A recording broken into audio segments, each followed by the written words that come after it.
Patuloy po tayong inaaniya ng pong may kapal na pag nilay-nilayan ang espiritu ng katotohanan, no, na ipinangangako na Jesus, no, sa kanyang paanyaya sa kanyang mga alagad, ano, na maunawaan nila yung mga katotohanan na ipinamamanhig sa kanila, ano, lalong-lalo sa pagdating ng Espiritu Santo, ano, kasi darating yung Espiritu Santo, ano. Sabi nga po natin kahapon, ano, ibahagi ito ng pagtitiwala sa isang proseso. Pero dito rin ipinamamanik sa atin yung alin. Sabi nga natin yung maturity, ano? Maturity sa pagkaunawa natin tungkol sa katotohanan, no? Yung maturity tungkol sa paglago ng ating pananampalataya bilang mga Kristiyanong Katoliko, no? Ano ba sa Tagalog yung maturity? Ano? So, alam niyo ba yung Tagalog sa maturity? Kung minsan nasa isip ko yung nagiging tawag na natin yung magulang. Ano? Kailan kapag sinabi mong magulang, ano, may dalawang meaning yung salitang magulang. Ano? So, ibig sabihin ay dumarami, ano, nagko-compound. Ano?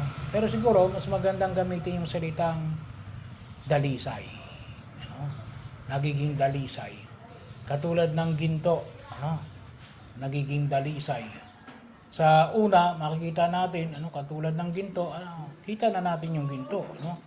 Pero habang pinapainit, lalong dumadalisay, no? Yung pagkilala natin sa ginto. Siguro, yun din ang isa sa magandang terminolohiya na gamitin natin sa Tagalog, ano? Na dumadalisay, ano? Yung ating pagkilala sa katotohanan. At ipinamamanig na Jesus na rin na ito ay bahagi, ano, sa baga, katulad doon natin, ano, yung physical natin maturity, ano, yung paglago natin bilang tao, ano, bata, ano, may mga bata na alin hindi pa naunawaan kasi bata pa, ano. Kapag umano na ng edad, naiintindihan na kasi naging bahagi na ng kanilang karanasan, ano, nagiging dalisay na, ano. Yun ay sa physical na katatayuan, ano, naunawaan natin. Ganon din sa spiritual na kalalagayan, ano, sa ating pagkilala ng katotohanan, ano, na doon din ay nagiging dalisay, ano, habang tayo ay lumalago sa ating pananampalataya, ano. Sabi nga natin mayroong mga pang-beginner, ano? Mayroong pang-intermediate, ano? Pero mayroong ding mga advance, ano? So yung paanyaya na ipinahayag na Jesus ay pagdating ng Espiritu Santo, ano?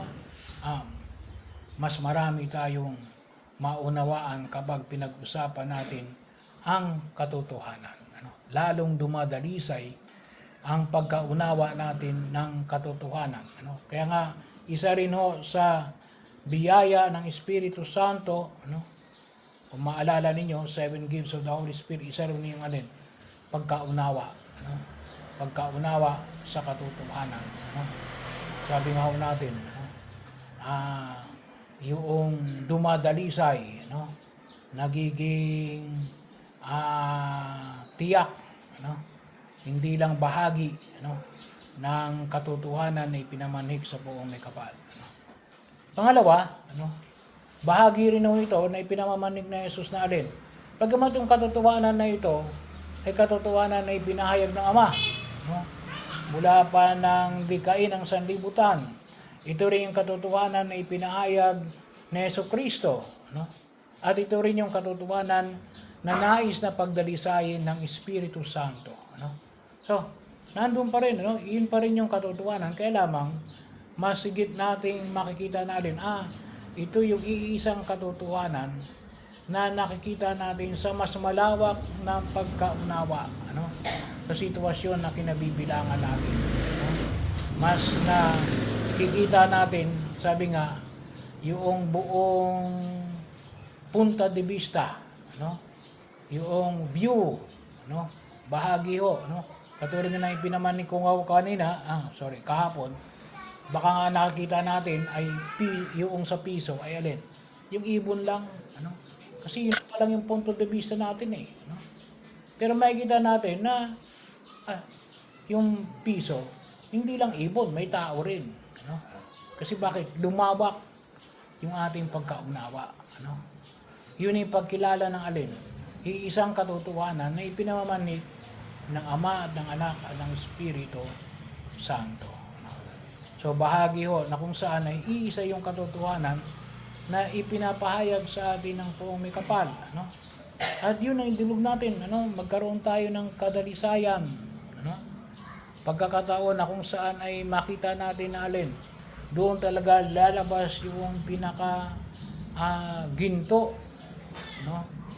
Yung pinaka ginto ng katotohanan na ipinamamanik sa atin ng ating Panginoong Heso Kristo kasama ng Ama at ng Espiritu Santo.